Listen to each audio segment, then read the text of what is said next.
Bien-aimés dans le Seigneur, bonjour. Que la grâce et la faveur de Dieu soient sur chacun de nous au nom de Jésus. Alors, ce matin, nous lisons un texte biblique dans Actes des Apôtres 10, versets 34 à 35. Il est écrit: Alors Pierre, ouvrant la bouche, dit: En vérité, je reconnais que Dieu ne fait point exception de personne, mais qu'en toute nation, celui qui le craint et qui pratique la justice lui est agréable. Amen. Bien, écoute-moi très bien ce matin. Je suis en train de te parler de la fondation de ta délivrance. Plusieurs croyants aujourd'hui marchent sans une fondation de leur croyance. Ce acte 10 au verset 34, quand Dieu dit « Il ne fait point exception de personne », je te donne ma foi aujourd'hui et la fondation de ma croyance. Lorsque j'ai lu ce passage biblique, dans mes premiers pas de la croyance, dans mes premiers pas, d'aller même recevoir Christ comme Seigneur et Sauveur personnel, cette parole est restée gravée dans ma tête. Plusieurs d'entre vous, vous n'avez pas de fondation de croyance. Vous errez, vous allez d'église en église.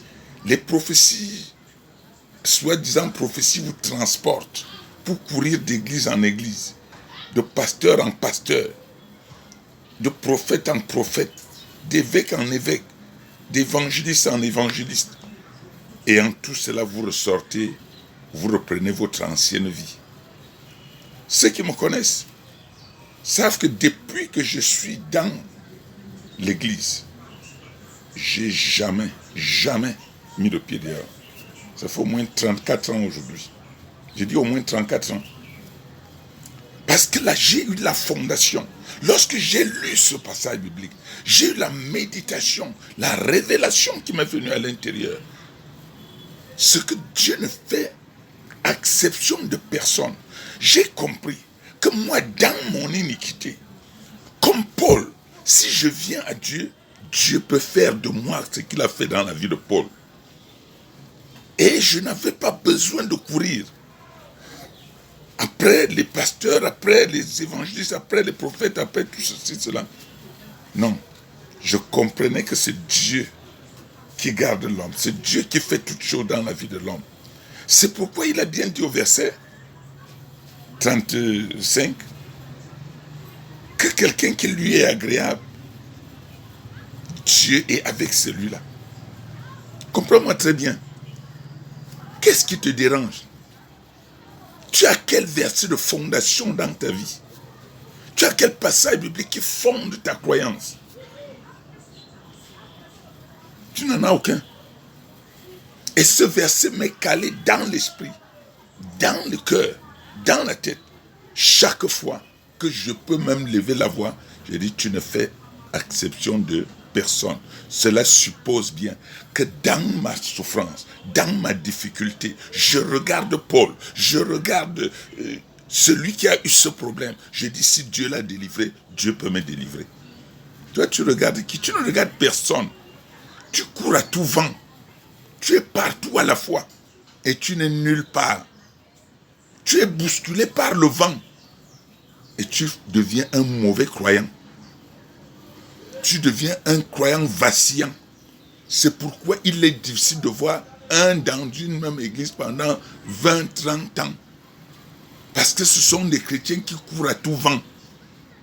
Et ils ne savent pas quand est-ce que la main de Dieu sera sur eux.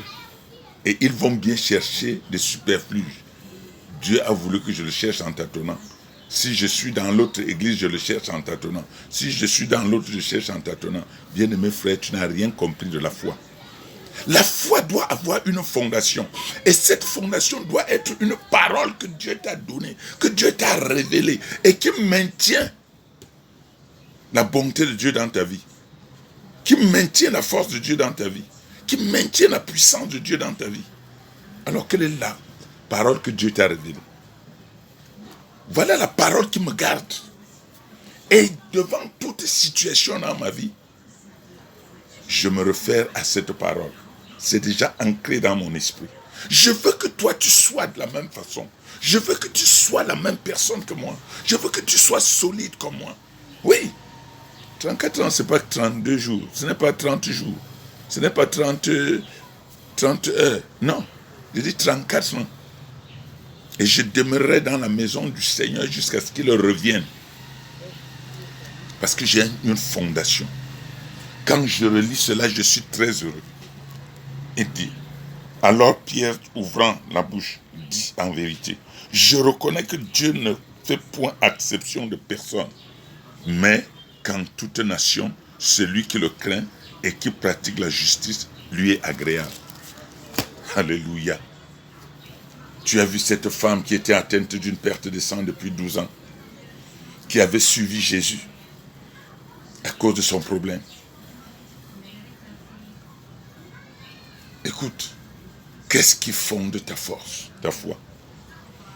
Et lorsque j'étais fondé dans ce passage biblique, et un jour j'ai eu un mal aux yeux, je me suis dit, mais si Dieu a guéri cette femme qui avait une perte de sang depuis 12 ans, si Dieu a utilisé même le morceau de bois pour faire sortir la hache de l'eau, je peux utiliser mon pouce seulement pour poser sur mes yeux et mes yeux sont délivrés. Et cela s'est produit instantanément.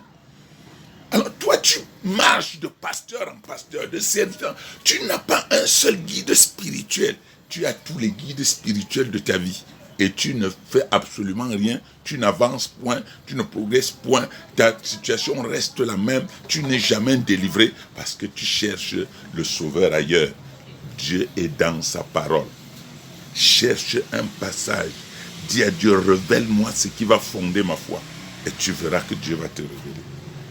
Ce matin, je veux prier pour toi, pour que le Seigneur t'ouvre l'entendement spirituel et t'amène à te fonder, à avoir une fondation dans laquelle tu seras un enfant de Dieu inébranlable, qui ne vacille pas. Tu peux être mon fils. Tu me dis, papa, je ne suis plus avec toi. Je m'en moque. Ça ne va même rien me dire. Je ne suis pas de ceux-là qu'on effraie. Non, c'est impossible. Détrompez-vous. Alors, cette fondation m'a donné à faire comprendre que si je suis avec Dieu, Dieu est capable de faire. C'est Dieu qui t'a envoyé vers moi, tu peux partir.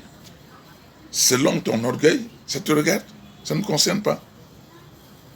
Mais ce qui me concerne, c'est d'être focalisé sur ce que l'Esprit m'a révélé. C'est pourquoi ce matin, lève ta main là où tu te trouves. Fais ta confession sincère. Dis à Dieu, Père, viens dans ma vie.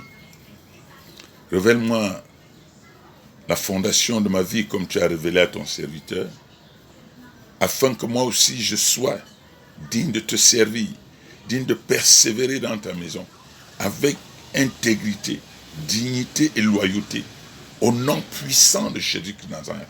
Ce matin, ô Dieu, je voudrais te servir.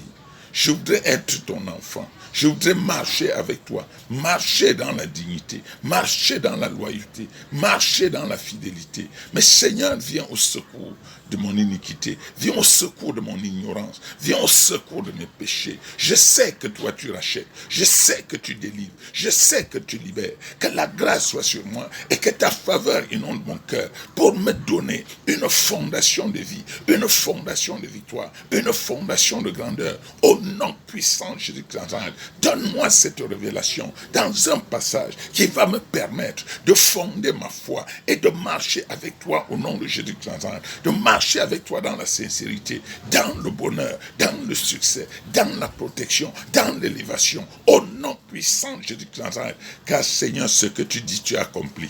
Ce que tu dis, tu as accompli. Accomplis ton merveilleux plan dans ma vie. Merci Saint-Esprit, car je sais que tu l'as fait et tu m'as délivré ce matin au nom puissant de Jésus-Christ de Nazareth. Écoute-moi bien-aimé, la faveur de Dieu se trouve dans sa parole et lis sa parole et tu verras sa main sur toi. Tu peux me contacter quand tu le voudras. Amen.